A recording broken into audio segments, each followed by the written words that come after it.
ભીલ સમાજ પંચ દાહોદ જિલ્લો આજ તારીખ 3/3/2024 ને રવિવારના રોજ અભલોડાના સરવાઈ મેદાન ખાતે ભીલ સમાજ પંચ લગ્ન બંધારણ અમલીકરણ માટે ગરબાડા તાલુકાના 41 ગામોના આગેવાનોની મીટિંગ કરવામાં આવી હતી। આ મીટિંગમાં ભીલ સમાજ પંચ લીમખેડા, ધાનપુર અને ગરબાડા તાલુકાની સંપૂર્ણ ટીમ સહિત તમામ ગામોના સરપંચો, તાલુકા સભ્યો, પૂર્વ ધારાસભ્ય અને આગેવાનોની સાથે 560 જેટલી મોટી સંખ્યામાં ઉપસ્થિત રહ્યા હતા।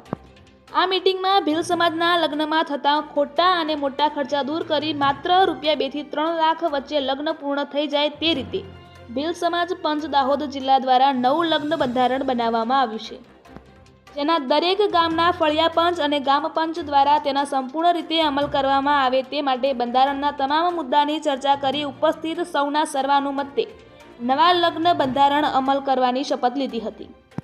અંતે ગરબાડા તાલુકાના 41 ગામોમાં આ નવા લગ્ન બંધારણ મુજબ લગ્ન કરવાનું નક્કી કરવામાં આવ્યું છે।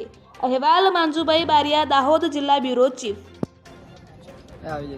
ભીલ સમાજ પંચ દાહોદ દ્વારા આજે ગરબાડા તાલુકાના ભીલ સમાજ પંચની મીટિંગ ગરબાડા તાલુકાના અભલોડ મુકામે સંપન્ન કરવામાં આવી।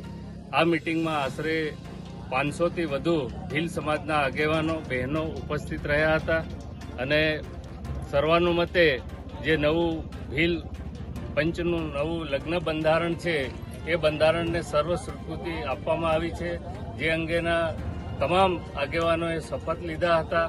આવનારા સમયમાં ભીલ સમાજ પંચ એ લગ્ન બંધારણની અંદર આમૂલ પરિવર્તન લાવવા જઈ રહ્યું છે, ત્યારે અમારી સૌને અપીલ છે કે આ નવું લગ્ન બંધારણ છે એનો આપણે સૌ પાલન કરીએ અને ભીલ સમાજ જે શોષિત અને પીડિત છે તેને આપણે સુધારા તરફ લઈ જઈએ એવી અમારી ખાસ આશા અને અપેક્ષા છે।